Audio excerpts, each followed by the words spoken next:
Assalamualaikum. My name is Michelle Tayyib and welcome to Gohar Publishers. Our motto is redefining the geography of education through digital resources for conceptual learning. और हम जो हैं वो पढ़ रहे हैं Gohar social studies जो कि है क्लास 5 के लिए। हमने जो है वो स्टार्ट किया था चैप्टर नंबर 4 और आज हम उसका फर्स्ट टॉपिक जो है वो पढ़ने चाह रहे हैं। तो आइए चलते हैं अपने लेक्चर की तरफ। History is the collection of events that happen in the past और इन ओल्ड एज। हिस्ट्री वो पुराने वाक़यात जो कि पुराने वक्तों में हो गुजरे हों।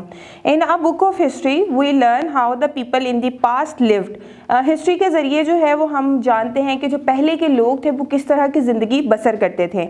And what had happen in the past about 5000 years ago, history began to write as a book. We don't know much about the life before 5000 years ago. One of the most interesting part of the history is civilization.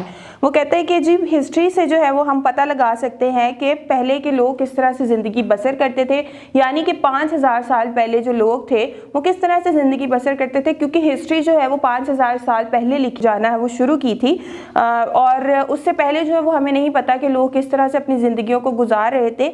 History की एक interesting बात यह है कि उस time की तहजीबें चलती आ रही हैं।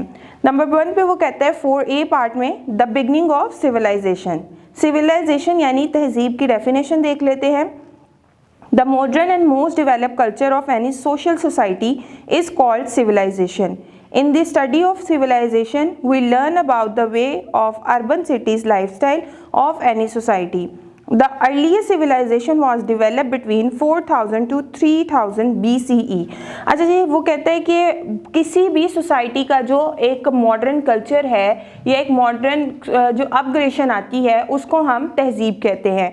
यानी कि आपका जितना भी अर्बन यानी कि आपका देहाती निज़ाम है, पुराना वक्त जिसे हम कहते हैं, उस तरह की ज़िंदगी गुजारने को हम तहजीब कहते हैं। और जो ये तहजीब है ये स्टार्ट हुई 3000 से 4000 BC कहते हैं बिफोर कॉमन एरा। यानी कॉमन एरा वो क्या है, जब से हिस्ट्री लिखी जाना स्टार्ट हुई है। Some of the main features of the civilisation to study are number 1 centralised government, number 2 organised religion, number 3 art and architecture, number 4 highly developed culture, number 5 highly developed written language.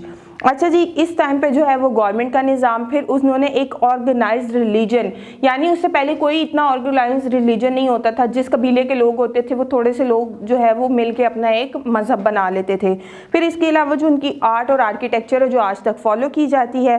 फिर उनका जो है highly develop culture जो है, जो बादशाहित निज़ाम होता था वो किस तरह से होता था, और उनकी जो है वो मॉडर्न लैंग्वेज किस तरह से, पहले जो है वो अगर आपने किसी को पैगाम भेजना होता तो आप स्मोक के ज़रिए जो है वो बताते थे लोगों को। फिर उसके बाद जो है वो एक कोड सिस्टम स्टार्ट हुआ जिसके अंदर तस्वीरों के ज़रिए जो है लोगों ने एक दूसरे से बात करना शुरू की और आहिस्ता आहिस्ता जो है ये लफ्ज़ों का निज़ाम चलता आया।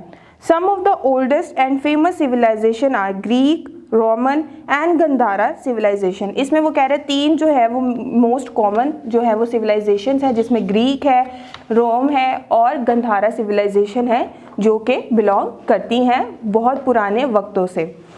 वो कहते हैं Greek civilisation. The ancient Greek civilization, Mycenaean and about 1200 BCE to the death of Alexander the Great in 323 BCE, the classical Greek civilization is the foundation based on modern European civilization. कहते हैं जो ये यूनानी तहजीब थी वो Alexandra great के मरने से ही उस टाइम पे ही ख़त्म हो गई थी। और ये यूनानी तहजीब थी क्या, इसने जो है वो मॉडर्न यूरोप की बुनियाद रखी थी। तो यहाँ तक जो है वो ग्रीक सिविलाइजेशन के बारे में आपको बताया गया है। उसके अंदर इसके कितनी सारी चीज़ें बताई हैं और फिर उन्होंने ये बताया कि ये इसका खात्मा कैसे हुआ। जैसे अलेक्जेंड्रा द ग्रेट मरा उसके साथ ही इस तहजीब का खात्मा हो गया। मैं उम्मीद करती हूँ कि ये लेक्चर आपको अच्छी तरीके से समझ आ गया होगा। मिलते हैं अपनी नेक्स्ट वीडियो में, तब तक अपना बहुत सारा ख्याल रखिएगा। अल्लाह हाफिज़।